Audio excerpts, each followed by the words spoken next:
The hum of Atlanta International Airport was a familiar rhythm, rolling suitcase wheels, soft intercom announcements, the occasional impatient sigh. Malcolm Reed had walked through terminals like this hundreds of times in his life, but today something felt tighter, sharper, like the air itself was waiting for something. Malcolm didn't dress like power. His charcoal gray suit was clean but simple. No flashy watch, no entourage, just a man with purpose and a quiet presence that made some people uneasy, though they couldn't say why. In his left hand, a worn leather briefcase. In his right, a first-class boarding pass bound for Geneva, Switzerland. He was heading to deliver the keynote speech at the United Nations Global Sustainability Conference, a speech about global food justice and emergency relief logistics. But right now, standing in front of Gate 32, none of that mattered. Behind the check-in counter stood Amanda, early 30s, newly promoted, blonde ponytail, sharp blazer, a nervous energy masked as authority. She scanned the crowd like she was guarding a vault. When Malcolm stepped forward with his pass, her smile faltered. "Good morning," Malcolm said, offering his ticket. Amanda didn't return the greeting. She stared at the pass, then at him, then back at the pass again, this time slower. "This line is for first-class passengers only," she said, her voice clipped like a paper cut. Malcolm nodded once. "I'm aware." She blinked, paused, held the ticket without scanning. Her fingers hovered over the reader, but didn't move. Instead, she looked over her shoulder and whispered something to a nearby colleague, her eyes glancing at Malcolm again. There was no reason for hesitation, yet there it was. Malcolm stayed still, no rush in his posture, no annoyance in his tone. Then came the second line. "I'm going to need to see some ID," Amanda said, her jaw a little tighter now. Malcolm tilted his head, not confrontational, just questioning. "Is there an issue with the ticket?" "No, it's just a security measure," she said quickly. He handed over his license without another word. She looked at it, like it might be fake, set it awkwardly on the desk, still didn't scan anything. Instead, she stepped away and murmured something into her headset. Within moments, a uniformed security officer approached. No questions, no context, just that familiar stance of suspicion. Malcolm had seen this scene before. He wasn't surprised, just tired, not angry, tired, the kind of tired that generations carried in silence, the kind that's stitched into every moment where a man like him has to smile through someone else's discomfort, has to prove yet again that he belongs in spaces he built himself into. He stepped away from the gate, calm, composed, collected, and made one call. It rang once, then twice. "Tessa," he said softly, "activate protocol Redbird." There was no panic in his voice, no urgency, just a man who knew exactly what button to press, and when. Behind the counter, Amanda whispered again, into her mic. Passengers were starting to gather now. A man in a business suit leaned toward her and asked, "Is everything okay? Is he causing trouble?" Malcolm heard it. He didn't flinch. Tessa's voice returned through the phone. "Protocol Redbird is live. Shall I notify HQ?" Malcolm didn't blink. "Not yet. Let's give them a chance to realize who they're dealing with." He ended the call, slipped the phone into his pocket. He didn't pace. He didn't speak. He didn't speak. He just stood near the window, watching the plane's taxi in the distance. Amanda's screen told her everything she needed to know. First class, seat 1A, Malcolm Reed. But she wasn't looking at the screen anymore. She was looking at her mistake, and hadn't realized it yet. As the quiet standoff at Gate 32 lingered, Malcolm stood just outside the boarding lane, his back straight, his gaze steady. He wasn't a man who took up space, but somehow, the air seemed to bend around him. The security guard still hovered close, arms crossed, like Malcolm might suddenly erupt. But Malcolm didn't move. He had long since learned that silence could be louder than shouting. Inside his coat, a small red light blinked once on his phone, a secure app confirming that Protocol Redbird was live. It meant that 5 of his senior executives had received an alert. CEO mishandled. Immediate discretion required. Prep full situational support. It wasn't the first time Malcolm had to use it, but he hoped it would be the last. Flashback. 40 years earlier, Detroit, 1983. A 15-year-old Malcolm stood outside a fast food restaurant with his father Leonard, in the snow. They'd come to pick up a part-time job application. Leonard was in his work boots and oil-stained coveralls. When they stepped inside, the manager behind the counter didn't even let them speak. "We're not hiring right now," he said, not looking up.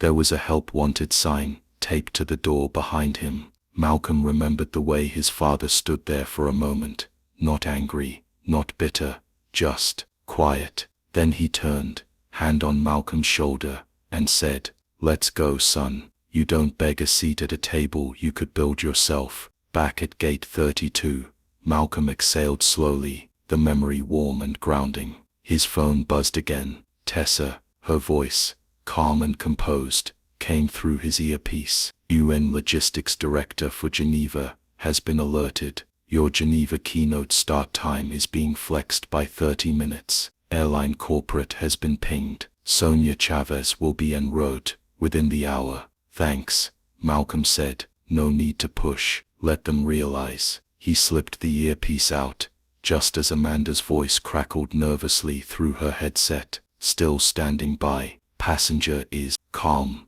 but won't leave the area. Security already present." She didn't know her call had triggered a chain reaction, reaching global agencies, corporate offices, and media monitors. She didn't know that one man's dignity carried weight far beyond his presence. Meanwhile, 37,000 feet above, Sonia Chavez, Director of Global Partnerships for the airline, was reviewing vendor updates on her tablet when her encrypted phone flashed red. She frowned. "Priority high. Incident ATL Gate 32. Malcolm Reed flagged. Protocol Redbird active." Her breath caught. She read it again. "Malcolm Reed. The Malcolm Reed." She pressed the cabin call button and stood up. "I need the satellite phone now." Back at the gate, the murmurs were growing. Passengers shifted uncomfortably. Some began to whisper, others filmed discreetly. A young girl clutched her mother's hand and pointed at Malcolm. "Is he in trouble?" she asked, her voice innocent. Her mother hushed her. "No, baby. He's just waiting." Amanda's hands were shaking now. Her co-worker Janelle leaned over. "You sure this is what you want to stand on?" she asked quietly. "His ticket is legit. First class, seat 1A. His ID matches." Amanda stiffened. "He doesn't look like someone who flies first class to Geneva." Janelle blinked. "What does someone who flies to Geneva look like?" Amanda didn't answer, but Malcolm heard that too. Inside Malcolm's mind, he thought about how often the lines shifted, how often the rules moved when he showed up, not because of what he lacked, but because of what others assumed. He'd built a company that helped move medical supplies faster than FEMA during the wildfires in California. He'd coordinated last-mile delivery of oxygen tanks to Nepal. He had spoken beside presidents, worked with NASA to reroute satellite data for climate relief. And still, a woman with a headset saw a black man with quiet posture and assumed, he's out of place. But he didn't need to explain. He just needed them to look deeper and feel the weight of their assumption. That was why he didn't raise his voice. That was why he made the call. Because sometimes silence isn't weakness, it's control. And Malcolm Reed was in full control. Up in the sky, aboard flight 221 from Houston, Sonia Chavez stood by the small window near the cockpit, the satellite phone pressed tight to her ear. Her heartbeat echoed louder than the engines outside. The voice on the other end belonged to Eli Markham, VP of Strategic Risk. Malcolm Reed was flagged at ATL. Security involved. Protocol Redbird is live. Media whisperers are circling. Sonia closed her eyes. Jesus, she whispered. No, Eli replied. Worse, Malcolm Reed. In her mind, the math was immediate. Read Earth supply equals $100 million logistics contract. Upcoming humanitarian campaigns equals dependent on his cargo systems. UN keynote equals live streamed in 43 countries in less than 5 hours. Current status equals being treated like a threat at gate 32. Sonia wasn't just dealing with bad optics. She was staring down a multi-level catastrophe. And the worst part, he hadn't even raised his voice. That was the signal. When a man like Malcolm Reed didn't fight back, the fight was already over. Because the phone calls had begun, and the walls were already closing in. Back at gate 32, Amanda still clung to her headset like a shield. Passengers were visibly annoyed. The murmurs had turned into clear discomfort. A man in a plaid blazer tapped his watch and scoffed. We gonna board today, or what? Still, Malcolm stood near the window, not watching them, watching the sky. He looked calm, but inside, a quiet war was taking place, not of rage, but of memory. Flashback, Washington, D.C., 2007. Malcolm was 37, walking into a boardroom with a sample box of thermal-controlled food crates. He had just revolutionized perishable transport by engineering biodegradable cold-hold packaging. A junior investor looked him over and said,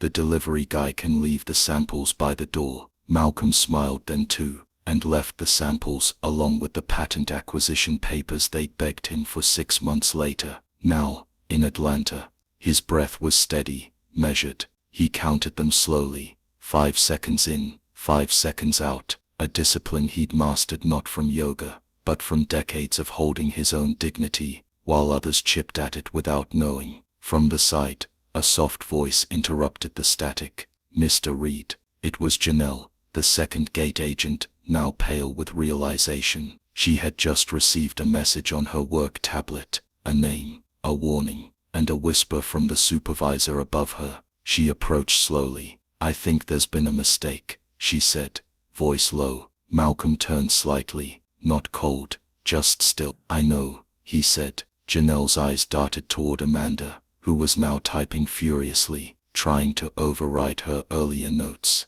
The screen blinked a soft red. Access denied. Executive override in place. In the airline's emergency operations hub, an emergency video call had just begun. Sonia was now face to face with 3 department heads, each already sweating under fluorescent lights. "Tell me everything," she said. One of them muttered, "The agent says she didn't recognize him. Thought he didn't belong." Sonia stared through the screen. Didn't belong. Silence. The damage was blooming like ink in water. "I want a halt on gate 32. Pull the logs. Interview both agents. Do it quietly. And reroute media inquiries to me only. Now." Then she turned to her assistant just off camera, and said, "Get me Malcolm Reed's assistant. Now, I need to speak to him directly." Back at the gate, Malcolm's phone vibrated once. Unknown caller. Secure line. He answered. "Mr. Reed." Sonia's voice was careful, professional, but warm. "This is Sonia Chavez, Director of Global Partnerships for Skyspan Air. I'm calling you personally to apologize." Malcolm didn't respond immediately. He stepped further from the crowd, toward a quieter wall. Finally, he spoke. "I'm not looking for an apology, Miss Chavez. I understand," she said quickly. "But I am watching," he added.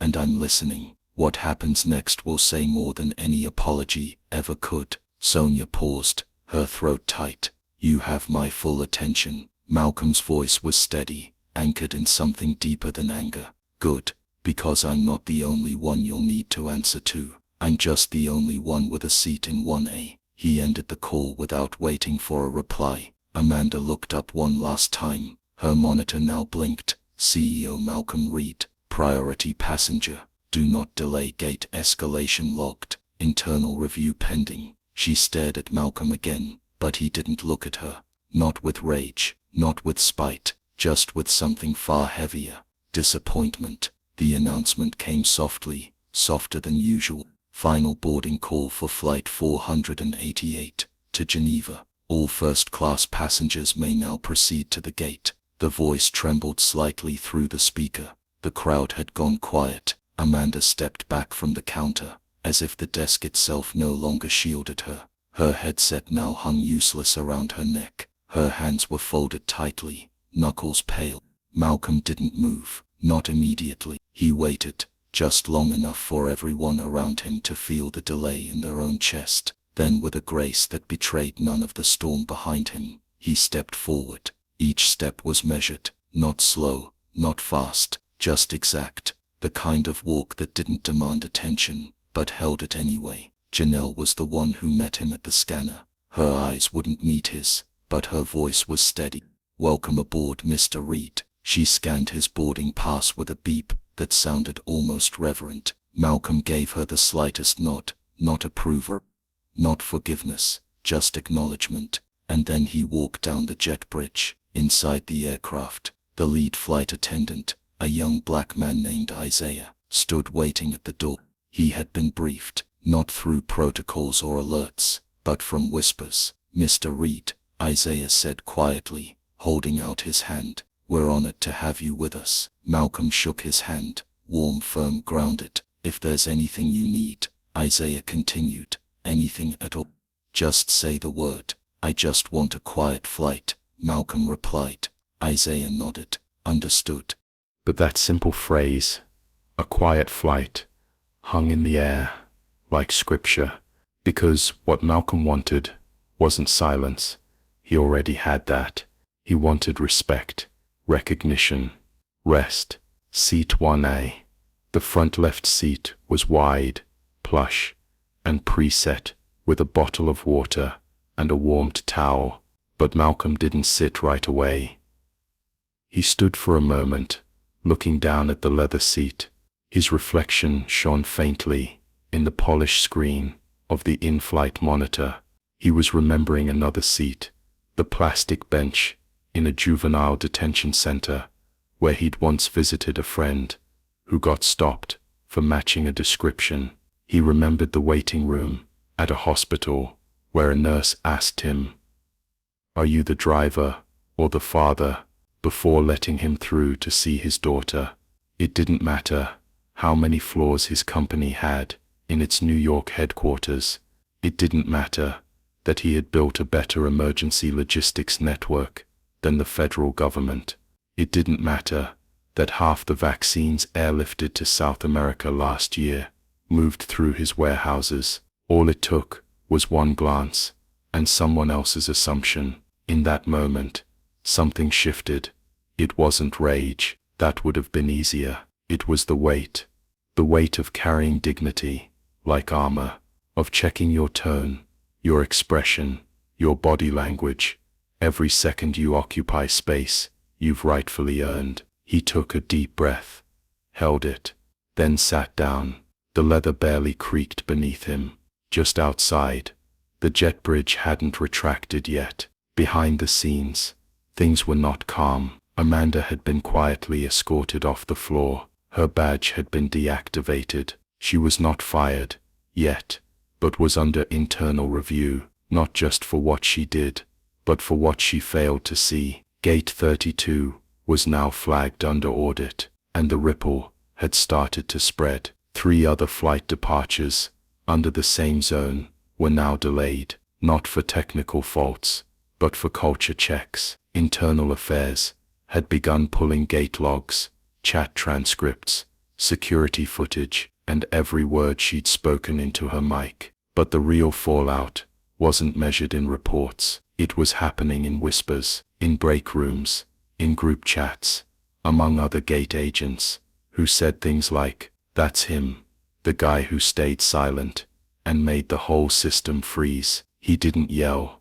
he didn't tweet, he just stood there. On board, in the aisle behind him, a woman from business class walked past Malcolm and paused slightly. He didn't look up, but he heard her whisper to someone beside her, "That's Malcolm Reed. You don't play around with that man. No arrogance, no performance, just respect." Then came the flight delay announcement. Isaiah returned, kneeling slightly beside Malcolm's seat. "Mr. Reed, the captain just informed us. We're on a brief hold, shouldn't be more than 20 minutes. Malcolm raised an eyebrow. "A systems hold." Isaiah nodded. "Internal review, ground team protocol," Malcolm said, a tiny half-smile at the corner of his lips. "So they're cleaning up their mess." Isaiah looked like he wanted to say more, but didn't. Instead, he whispered, "Just know, people saw what happened." And then Malcolm finally said something that only Isaiah would hear. "I didn't do it for them to see. I did it so the next person doesn't have to." The plane touched down in Geneva at 11:46 a.m. local time. Malcolm was one of the last to stand. While others rushed toward luggage bins, connections and customs, he waited. He had always believed in letting storms pass before stepping into the sunlight. By the time he stepped off the aircraft, his assistant Tessa was already waiting with a black sedan, the UN's gold credentials hanging from her lanyard. She didn't greet him with questions or worry, just a brief, knowing nod. He appreciated that. En route to the UN building, as they drove through the clean, quiet streets of Geneva, Malcolm finally checked his phone. The screen blinked with 34 missed notifications, a draft apology letter from Skyspan Air's legal team, 3 emails from Horizon Media requesting comment, a text from Sonia Chavez that read, "We're initiating cultural bias training across all major hubs. You won't hear about it in the press, but you'll feel it in the air." And then there was one message that stilled his hand, from an unknown number, just 5 words. "You handled it with grace." No name, just truth. Inside the UN conference hall, the room buzzed with energy. Global leaders, logistics experts, scientists, non-profit directors, and climate analysts gathered for the Global Sustainability Conference. On the central screen, the banner read, "Feeding the Future, Rebuilding Global Systems with Humanity at the Center." Malcolm's name was listed second on the keynote program, but it was the only name, with a quiet hum around it. Whispers passed between rows. A photo, him standing still at gate 32, phone to ear, had quietly begun circulating among corporate circles. No tabloid headlines, no interviews, just a silent image of a man who refused to be moved, yet moved the world around him. The speech the host stepped up to the podium and introduced him. "Our next speaker is someone whose company touches every corner of crisis logistics, from food to medicine, from education to recovery. But more than that, Malcolm Reed represents what it means to lead without demanding the spotlight. Please welcome him." The applause was respectful, not thunderous, but real. Malcolm approached the podium, one hand resting briefly on the edge like an anchor. He looked out over the faces in front of him. Then he began, "I've spent my life building systems, food systems, cold chains, crisis relief pipelines. Most of the time, if I'm doing my job right, you don't see me, you just see results." He paused. "But systems aren't just trucks and planes. They're people, and people are vulnerable to one dangerous shortcut: assumption." A ripple went through the room. Assumptions about who's capable, who's credible, who belongs in which room, or which boarding line. He let that linger. "Yesterday, I was stopped from boarding a flight I was fully ticketed for, not because I did anything wrong, not because of any security breach, but because someone looked at me and decided I didn't fit the story in their head." The room fell still. I didn't speak up then, not loudly. I made a call. I stood still. I waited for the system to catch up. He glanced across the room, locking eyes with a young black man in the second row, wearing a conference pass. His eyes shimmered. "We spend so much time trying to be unmistakably qualified that we forget we were always enough." His voice didn't rise, but his words did. The most dangerous errors in any system, whether it's supply chains or human interaction, don't come from bad intentions. They come from shortcuts, in thinking, in feeling, in listening. He took a deep breath. "My father used to say, if they won't let you sit at their table, build your own and feed them anyway." That's what I've tried to do. But even when your table feeds nations, you'll find people who see your hands, not your impact. A few nods in the room, some tears. So I'm not asking for apology or sympathy. I'm asking for reflection, because if you're in this room, you lead something, you touch lives, and the assumptions you make are echoed by everyone who follows you. Silence, then a slow swell of applause, not polite, not programmed, just honest. After the speech, a man from a Chilean relief agency approached him. That thing you said about shortcuts, he said, clearing his throat. I built a whole policy based on an assumption about who needed help, and I was wrong. I'm changing that today. Malcolm smiled, not a broad grin, but the kind of smile that said I see you. Later, that night alone in his hotel room, Malcolm finally opened the window. Geneva glowed beneath him. The cool wind pressed into the room gently, like respect, not forced, not loud, just present. He stood there quietly. No headlines, no interviews, just the man who made the world pause by standing still. The story never made headlines. There was no viral clip, no trending hashtag, no dramatic confrontation, just a still image. Malcolm Reed, standing calmly at gate 32, phone to his ear, posture straight, expression unreadable, a security officer beside him, a sea of passengers watching. It started appearing quietly on LinkedIn posts, internal corporate slideshows, and diversity training materials, not as scandal, but as symbol. In a break room in Chicago, a group of gate agents sat hunched over their lunch. Someone passed around a printed copy of an internal memo, bias awareness policy update, flight access and profiling prevention. One of the younger agents frowned. Why all the fuss over one passenger? An older agent shook her head slowly. That wasn't just a passenger. She flipped over her phone screen and showed the photo. That man didn't shout. He didn't argue. He just made a call, and the whole company froze. A long pause. Then another voice said, "That's what power really looks like." In a classroom at Howard University, Professor Jamal Watson played a slideshow titled, "Silent Leadership Case Studies in Corporate Resistance." Slide 5 was the Gate 32 photo. He asked his students, "What do you see here?" A student in the front raised her hand. A man who didn't match the image someone had in their head. Another added, "A system scrambling to fix what a single assumption broke." Professor Watson nodded. "What you're looking at is not a protest, it's presence, the kind that rewires a room just by standing in it." In a training room at Skyspan Air headquarters, Haley sat quietly in the back row. She'd been reassigned, not fired, put through a mandatory 6-week leadership and bias awareness program. She hadn't spoken during any of it, not until today. The facilitator asked, "Have you ever made a snap judgment you regret?" Haley's hand rose slowly. "Yes," she said, voice cracking, "and I can't take it back." "What did you do about it?" She took a long breath. "I stopped assuming. I started asking. I started seeing." No one clapped, but for the first time she felt heard. Meanwhile, back in Detroit, in a small kitchen with checkered floors, an elderly woman scrolled through an article on her iPad. The piece was titled, "The Man Who Didn't Yell and Still Moved the Sky." It was an editorial, quietly published by a sustainability think tank. It praised the man who taught the world a different way to confront injustice. At the center of the article was the same photo, Malcolm,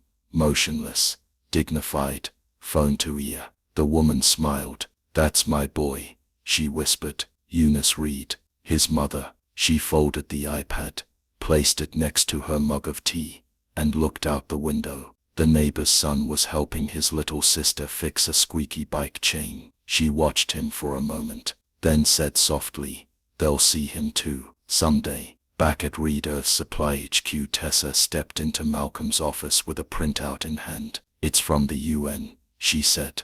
"They're inviting you to chair the new Ethics and Logistics Initiative." Malcolm looked up from his desk.